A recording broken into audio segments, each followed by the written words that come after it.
Hello, everybody. Tim Hughes here. I'm the CEO and co-founder of DLA Ignite. With me today, I've got James Muir, and we're going to be talking about his second book, Unsticking Deals. Why deals stall, how to unstick them, and how to prevent them from sticking in the first place. What a great book, James. It really is. I really enjoyed it. So where can people find you? So the easiest way, if you're interested in the book, then the best place to go for that is unstickingdeals.com, just like it sounds. There's some assets or bonuses that come with the book if you go there. And then if you want to follow me, probably the best place is my website, which is puremuir.com, puremuir.com. And I'm extremely active on LinkedIn, so you're welcome to connect with me on LinkedIn as well. I got a very nice little, signed copy. Thanks, James. James, really great book. There's loads. I mean, we could talk about this for we could sit and read the book out. What was your motivation for writing the book? So, ever since publishing Perfect Close, I've been helping organizations improve close ratios. And when I started doing that, I noticed this really interesting pattern. Very often, we'd start talking about how to get commitments after, doing a little discovery. Then often the conversation would, turn into this discussion about targeting and messaging or prospecting or motivation or, other possible reasons why they're not closing as much as they want. And I guess that's kind of natural, right? I mean, after all, the most obvious thing that's happening or not happening is the sales aren't coming in. So if opportunities aren't getting closed, that must be a closing problem, right? And after thousands of these conversations, almost half of the time, the root cause of their closing challenges really wasn't about asking for commitments at all. Instead, the root cause falls into one of three very simple categories. And those are the three reasons that deals end up getting stalled or stuck, right? And so once you discover what those are, then there's a really pretty straightforward process that you can use to unstick them. So I very often refer books to my clients. I read probably 100 books a year. And when I saw this problem, I wanted to send them a book that said, hey, just read this. This will tell you how to uninstall your deals. But I couldn't find anything. So I ended up just writing it myself.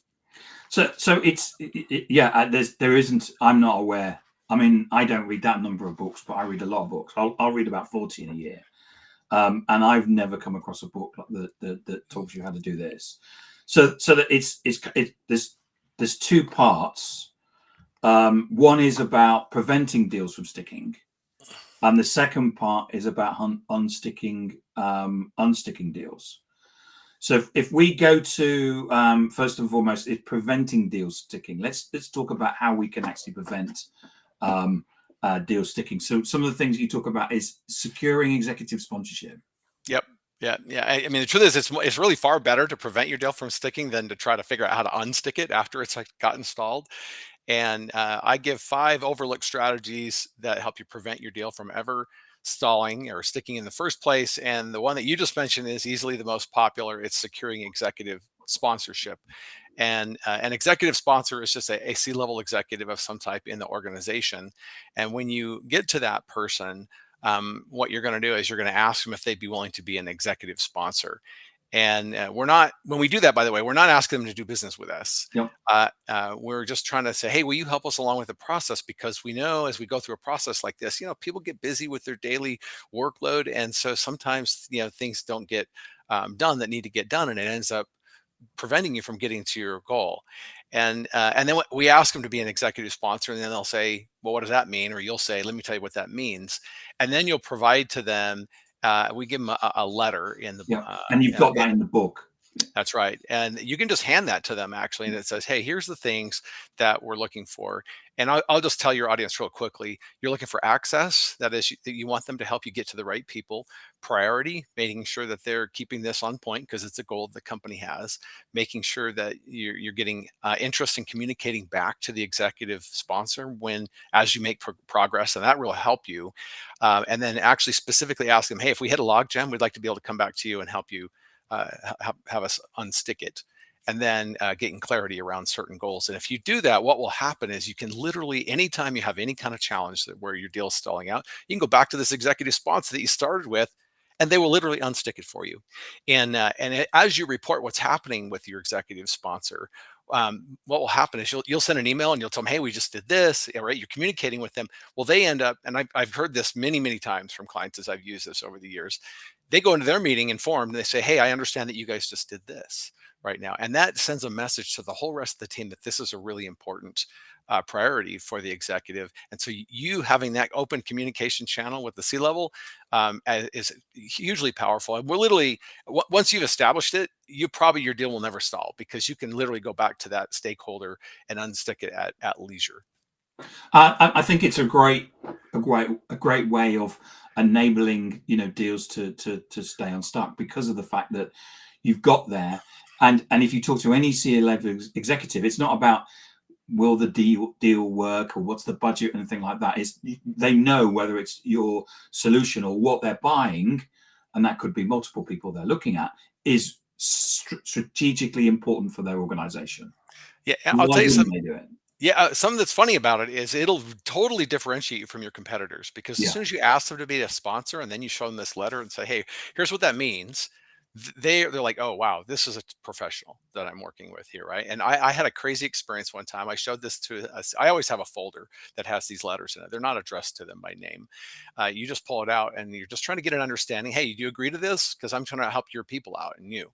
And so he said he signed it right there on the spot. He pulled a pen out of his pocket and signed it. And he goes, "Hey, do you have another one of those?" And I pulled it out. I said, "Sure." And he walks me over to his COO and he goes, "Hey, Don, I just signed this thing. I think you should sign this thing too." Right. And so what kind of message did that send to the COO? Right. And so he's just trying to say, hey, look, I believe in this and I expect you to help these guys as they go through this process. So it's a very positive experience. It will also solve other things that tend to cause deals to stick.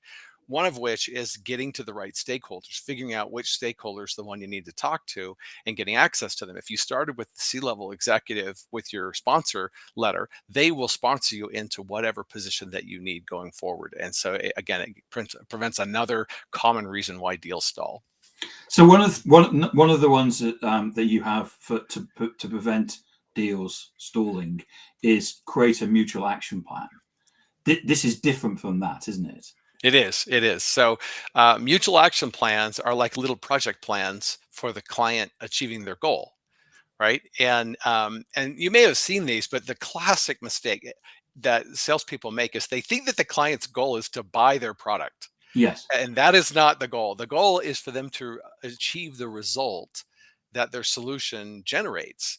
And so when you create the mutual action plan, it's important to move far beyond just the signing of the contract to how they actually get the results, which could be months afterwards.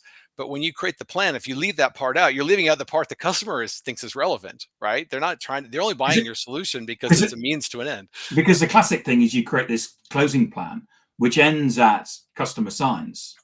And of course, for the client, they don't care.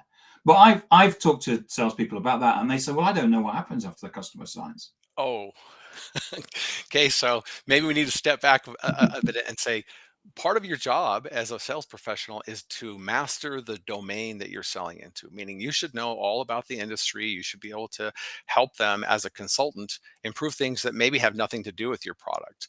And for a split second in the book, I mentioned, hey, how do you know whether you know enough about a given stakeholder's job to that you can stop learning about it? And the answer is you probably never know enough. But if you could actually, if someone could call you and say, hey, I'm going on vacation for a month, could you just do my job for me for 4 weeks while I'm gone?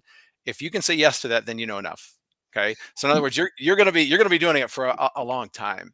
But you should know what happens long afterwards because you want to facilitate their achieving that result. And if that sounds like work or like your project manager, that's good because it is. But let me just tell you the shortcut that it is when probably if there's a silver bullet in selling, if there's a shortcut, it's just to do good work for clients and have that client refer you other clients. If you'll do that work, that is literally the fastest path towards multiplying your results. So instead of prospecting, you'll get to a point where I call it critical mass, where you'll have so many customers referring you business that you actually won't have time to prospect. And it's a very beautiful place to be, but you don't get there by closing the contract and then running off to go do the next one. That's very short-sighted because if you can get that customer to achieve the result that you promised and then tell somebody else about that experience, on your best day, you'll never be as good as one of your customers selling you. right? Absolutely. Your customers selling for you is the place that you need to be. But whenever if it's when you write your prospecting book, James, which will be not this one, but the one, maybe the one after, or the one after That's that. right. That's what you It's need. underway. Yeah. Yeah. So let's flip it in terms of so that we don't have time to go through all 5 of your preventative strategies, but in terms of unsticking deals, the one that I'd love you to talk about first of all is what you call the Hail Mary circle of influence letter. Okay. Yeah. So maybe let's just explain it. There are only 3 things that cause deals to stick. There's sales issues, meaning you did something wrong in your sales process that caused your deal to stall. You caused it, right? There's client indecision, and then there's business case issues. And in the sales issues, um, sometimes we make a mistake, and then we need to use an intervention to get the paradigm. The customer goes silent is the common Yeah. scenario, right? So we've done, and by the way, a very common reason for that is we just emailed the proposal, which is a big crime in selling. Yeah, And yeah, then after you they got talked your about that in proposal, there. suddenly they don't talk to you again, right? Yeah. So now I'll give you an example. This play is my favorite. It has never not worked for me, and there's many plays in the book, but this every time I've used this, it works. And what makes this work is play number 2, which is new information, and then and social pressure. And by the way, it's time consuming, but so it's not efficient, but it is extremely effective. Okay, so here's how it works. You're going to identify whoever your main stakeholders that you want to call you back. And then you're going to identify the other relevant stakeholders in the initiative. So that might be their boss, it might be a couple of peers, and it might be a couple subordinates. Okay, so maybe there's 6 people in this example, and then what you're going to do is you're going to send a physical letter to each one of them individually. Okay, and it's not the same letter. Well, it's the same letter, but you're sending to each one separately. Okay, and so I actually sent a FedEx envelope, one of the flat ones. And so in this case, you'd be sending 6 FedExes. So like I said, it's not efficient, but it is very effective. And so, of course, when they get their stuff, it's literally they'll drop everything else to open up that And FedEx. rip it open. Yeah, it's the very first one. Okay. And so what you're going to do is in that letter, and there's some nuance to what the letter has to look like, you're going to say you have new information that changes everything. But because they've gone silent, you really didn't know who to contact about that change. And for that reason, you copied all, whatever the number is, 6 people. And down at the bottom of the list, you put a CC and you put the names of all the people. And you Okay. say in the book, it's critical that you put all the other names, so they need to know. Yes, they need to see that. They need to see the other names. So that's the social part of what makes this work. And what's going to happen is they all open it first thing, right? And then they look at this letter and they look at the bottom and they see who else got it. And they go, holy smokes, what if Bob or whoever they're worried about thinks that we need to do something about this? And so what I promise you, 100% chance they're going to talk about you. I promise you that. And then what will happen is somebody will say, well, who's going to call this guy back? And then that's the person that's going to call you. Now, that doesn't mean they're going to buy your stuff necessarily, but it will get you another conversation and a chance to swing at the plate. And like I said, there's a little nuance to the letter. Let me just share an example of a time I used it, and so you can understand what goes in the letter, and so you don't give too much in the letter. So um, you need to remind them the original reason that they engaged with you, and there's some commitment consistency psychology going on there. And then you're going to mention some new information that you have, but you're not going to reveal it entirely, or they won't need to call you back. Okay, so I was working with a group of neurosurgeons on an expensive healthcare IT system. And after reviewing the proposal with the client, they actually went silent on me. And so after many failed attempts to try to rekindle the conversation, I thought, oh man, I think we might have lost this to a competitor, right? So I used this Hail Mary circle of influence letter, and I sent a FedEx to 8 surgeons, right? They were all equity holders in the clinic. And in my letter, I said, hey, I've discovered a new way that you can acquire the system at a greatly discounted price, but it does come with some legal baggage that we need to discuss. Okay. So do you see how this works? They can see there's a path, but they don't, there's not enough of the details there for them to not call you back. So they're going to have to call me back to know what that legal baggage is. It absolutely worked. Within 24 hours, they called me back and we ultimately won the business. And for your listeners' curiosity, what I had done is we had a local independent physicians association that had already purchased our stuff, and having them get the license through those guys was the way, but they were going to have to join the IPA in order to do that, right? And that's the legal baggage I talked about. But what ended up happening is they joined the IPA, which my IPA client liked, and we ended up winning a deal that we thought we had lost. Yeah, I've seen it done. And the person phoned back and said, and I'll take out words beginning with F out. If you ever do that to us again, we'll never buy from you again. But it got us a conversation.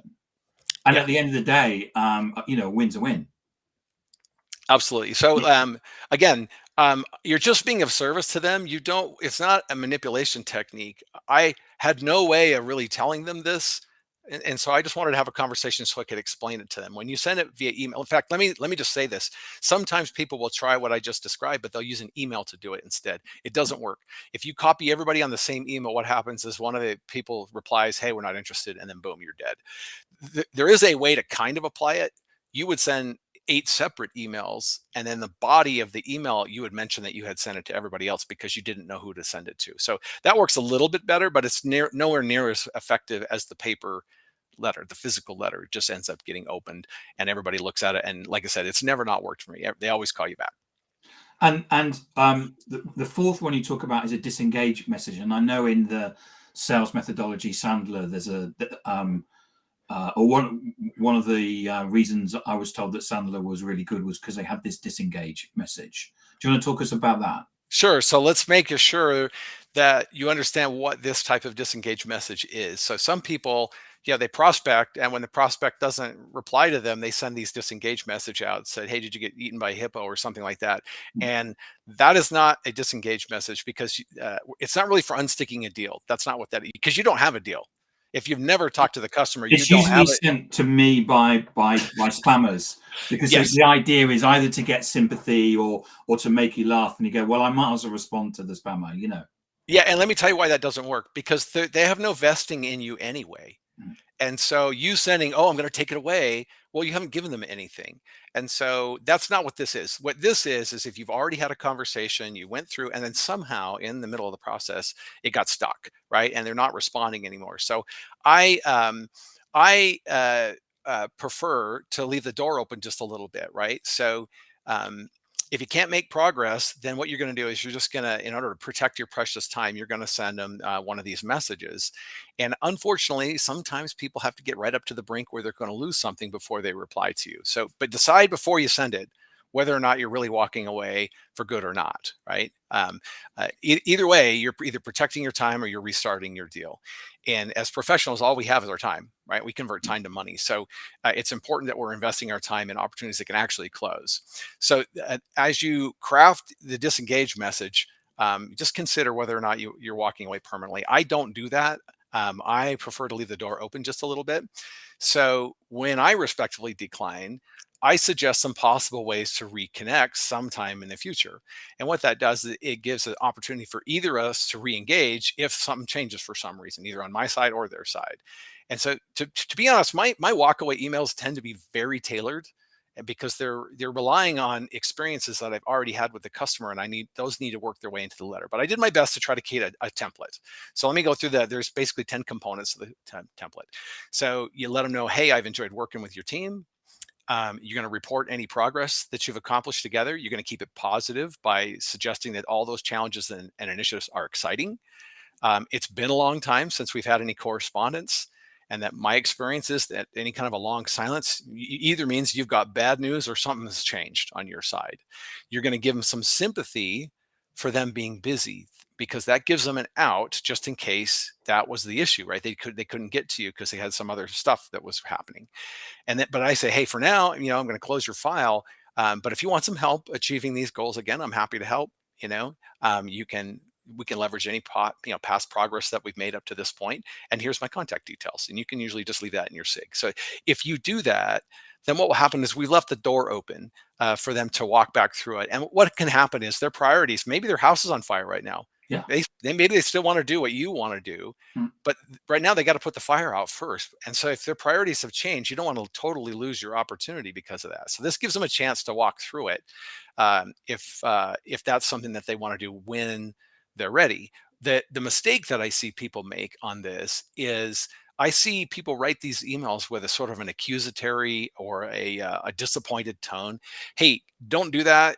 We want them to re-engage with us, and you can't get there by guilt and blame." it doesn't work. Just save your energy.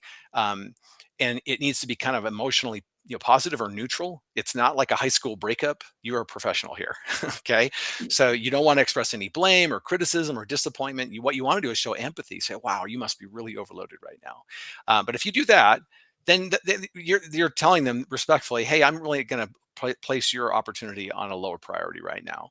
And sometimes that's all it takes. But other times they have very legitimate reasons why they are delaying contacting you. I had one case where a customer that was a great customer went silent on us. We were doing a evaluation of management coding project for these guys, and then they go quiet on me. And if you don't know what an E&M project is, so for the people outside the U.S., in the U.S., if you do medical services for a government entity like Medicare or Medicaid, there's laws about how you have to code and send the claim. And if you get that wrong, you can be fined and you can even go to jail for it. And that's literally, they knew they had an issue with that. And so that's what they were working on us on. Well, so they go silent. And then what happened was we discovered weeks later that they had been fined and audited by the government.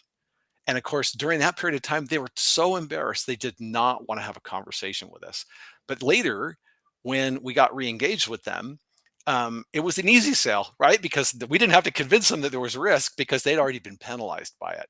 And so and so it would have been a shame for us to misread that and then just flat out walk away, when in reality, all that happened was something inserted itself above us as the client's priority. And so us just biding our time ended up making it come back up when it was ready. Boom, it was an easy sale. I think always that salespeople and buyers have different priorities, don't they? The salesperson is to close this quarter, and the buyer basically is doing their job, and all kinds of things. It could be the end of the year, it could be the end of the month, it could be the end of the quarter, it could be, and priorities change. Yeah, absolutely. So one of the key things is just sometimes the right play is just patience. Yeah, you say one of them is just patience, and say, I'm not going to contact you for 3 months because you obviously, Yeah, it just depends. And by the way, a lot of times you can detect whether or not some new fire is like, even if they're not talking, you can look at see, if they just got acquired by another company and they went silent on you. Okay, well, guys, you kind of know what the problem is, right? They're basically shuffling the managerial deck, and you're going to have to go back and figure out who all your new stakeholders are now that there's an acquisition in place. So it's not like your deal's not dead, but you're going to have to re-engage at a totally different level if an acquisition like that happens. And so you can kind of tell when they go silent on you, maybe what went wrong. James, thank you so much for coming on and talking to us about your book. So if I wanted to buy one of these, where can I get one from? Well, it's on Amazon right now, and probably by the time now, I guess for the live streamers, it's not available yet. But by the time this gets on the podcast out there, it will be available on audiobook, so on Audible. So, but you can go to unstickingdeals.com to register and get the bonuses for the book, and you can get the book itself off Amazon. And where can I find information about you? Probably the best if you want to follow me is puremuir.com, puremuir.com. And also I'm very active on LinkedIn. So if you want to catch me there, I'm pretty active, and I follow up on my LinkedIn messages. So I'd be happy to connect with anybody. And just so people know, James's previous book about closing is the best book you can buy on closing. I can assure you that. And I say that to lots and lots of people. Yeah, you're very kind. Yeah, it's I think we've sold over 50,000 copies of it. So